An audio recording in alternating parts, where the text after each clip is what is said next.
Andrew Ditch was born in 1985 to Thomas and Janet Ditch in Tonawanda, New York. While growing up, Andrew had allegedly been abused by his half-brother, which caused him to be placed out of home. Andrew says this is a lie, but as we're going to see, he is an unreliable source of information, even more so than the people I've covered so far.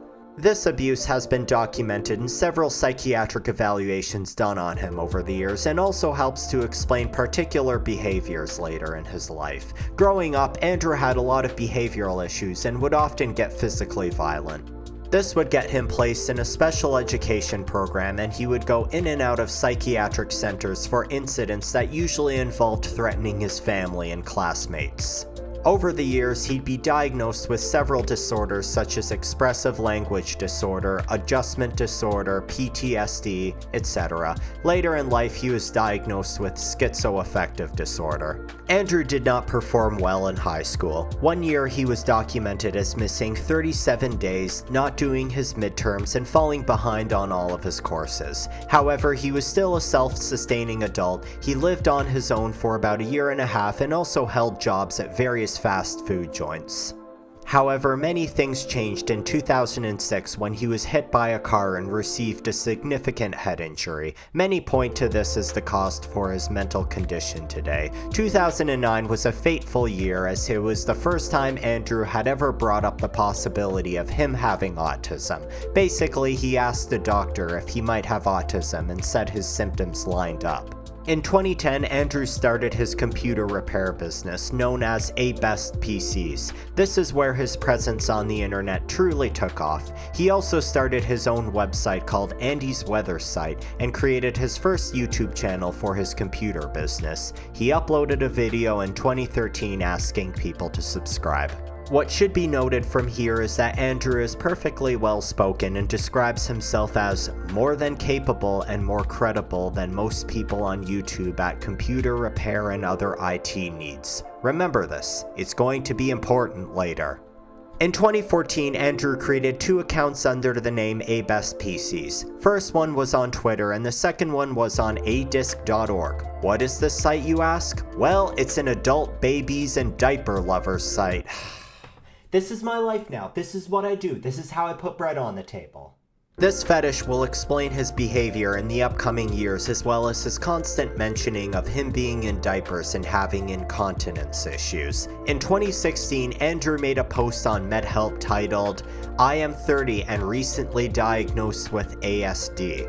Some highlights of this article include, at age 7 I had testicular cancer, and I started wetting my bed and daytime issues too with some bowl issues.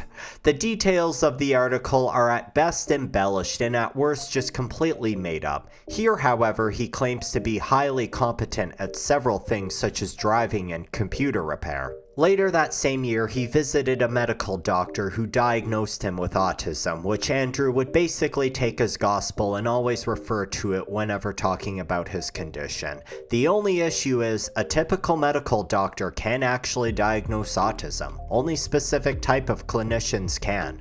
Andy would continue posting on his YouTube account in 2018 about PCs, acting and speaking completely normally during these videos. He contacted his aunt Diane and slowly started manipulating her, getting her to advocate for him and of course buying things for him. Later that year, Andrew was diagnosed with schizoaffective disorder for the second time and even noted absence of evidence of an autism spectrum disorder. The police would be called to the Ditch residence over his increasingly erratic behavior, and eventually he was transferred to the psychiatric care center for making suicidal statements. During his stay, his medical record told quite the story of who Andrew Ditch truly is.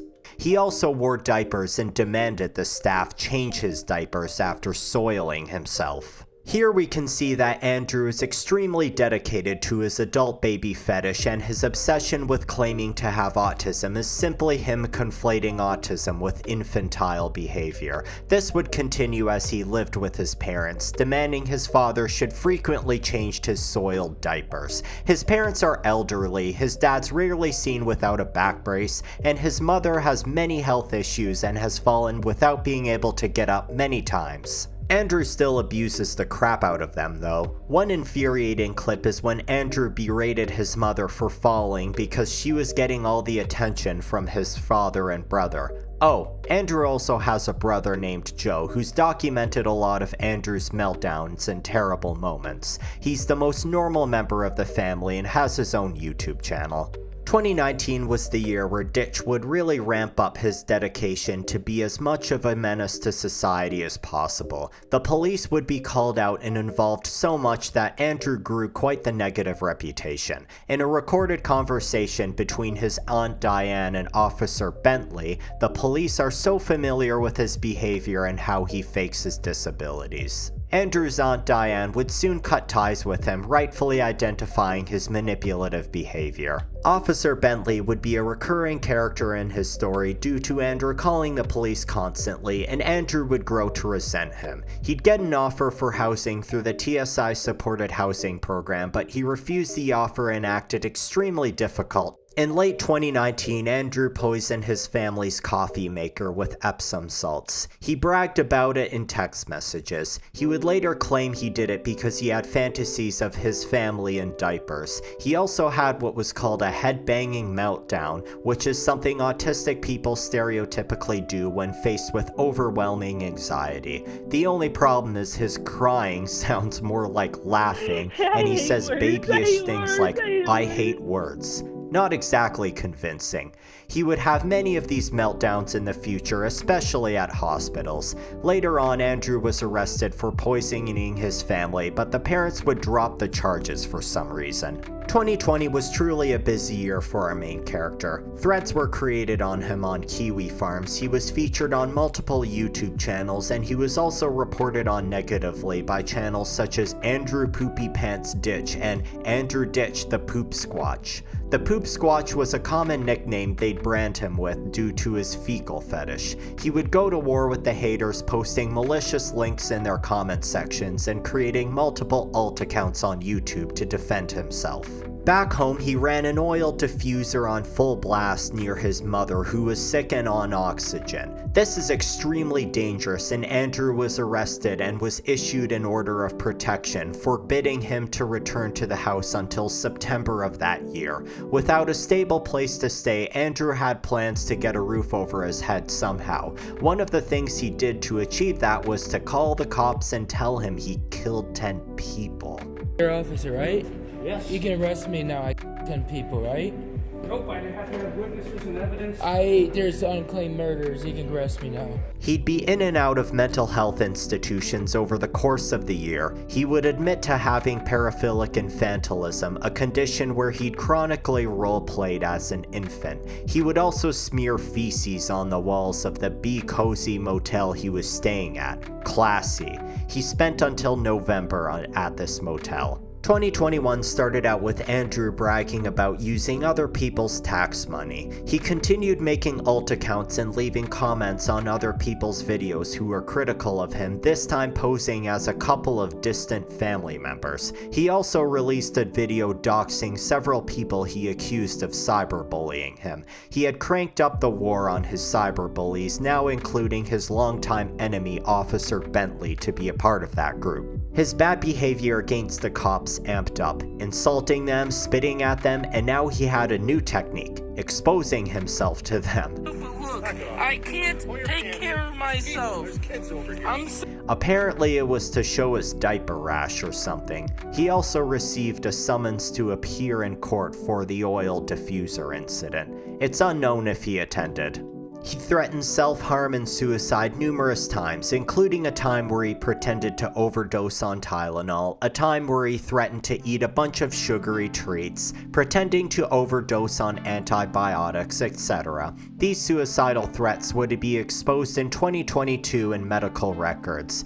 Patient reports that he would engage in self-destructive behaviors and actions to get father's attention. He had an infamous meltdown at this hospital, and he eventually left while removing his diaper. Interestingly, during his stay, he was recommended to take Thorazine, implying he had been deemed psychotic at one point. Not that it matters though, as he'd return to his parents' house, throw away his medication, and demand they get it for him. At this point, you have to wonder if he's trying to be as much of a burden as possible. He would also stalk a nurse from one of the hospitals he stayed at and had followed her to her home. In October 2022, Andrew would appear in court for harassment charges. He was ordered by a judge to stop uploading videos until March of 2023. Information from here until that date is now a little sparse. His brother Joe would upload though, giving us an idea of what Andrew looked like when he was throwing a temper tantrum. Andrew would eventually return and do his usual thing of uploading audio clips of him having temper tantrums at hospitals. In June of that year, Andrew defended the actions of another infamous lolcow, Nova Online, another diaper fetishist who has a history of talking with minors inappropriately. He claimed due to Nova's childish mental state, it's okay for him to act that way to children, basically justifying pedophilia. Later that year, Nova would actually denounce and condemn Andrew. Andyditch. You, Andy, and I'm ashamed you're one of my fans. You know it's bad when this guy, who's desperate for supporters, refuses your support. Andrew's poor mother would also be in and out of the hospital. Her health has always been bad, but now it was taking a real negative turn. And of course, every time Andrew visited her in the hospital, he'd fight with the staff. While his mother suffered in 2024, Andrew would continue posting himself in his diaper online. At this point in his life, he's almost 40 years old. He would also get into it with the great Officer Bentley, where he'd have a head-banging tantrum, this time so hard there was blood on the wall. He was taken to a hospital and was diagnosed with cluster B personality disorder. Despite acting like he needs to be taken care of constantly, Andrew's parents are clearly the ones that need help, but they've just been cursed with the worst kind of person as a son. I know some people like to say they enable his bad behavior, but they really have to be in hell with him. At least Joe focuses on taking care of them. In July, Andrew was arrested in Cleveland after throwing a temper tantrum in the middle of an intersection. He appeared in court on July 31st and posted bond a few days later. On April 30th, 2025, Andrew's mother passed away. His brother Joe uploaded a video talking about her passing, as well as the challenges he's facing with Andrew. Andrew would post a long message about his mother's death, but made most of it about himself, and had the audacity to call her out for not accepting his sick fetish. He spent most of the year bouncing between group homes, many of which were out of state. He's returned to his family's house now, and is now begging for assistant devices for his disability, but hopefully he'll do something that'll get him locked him up for good.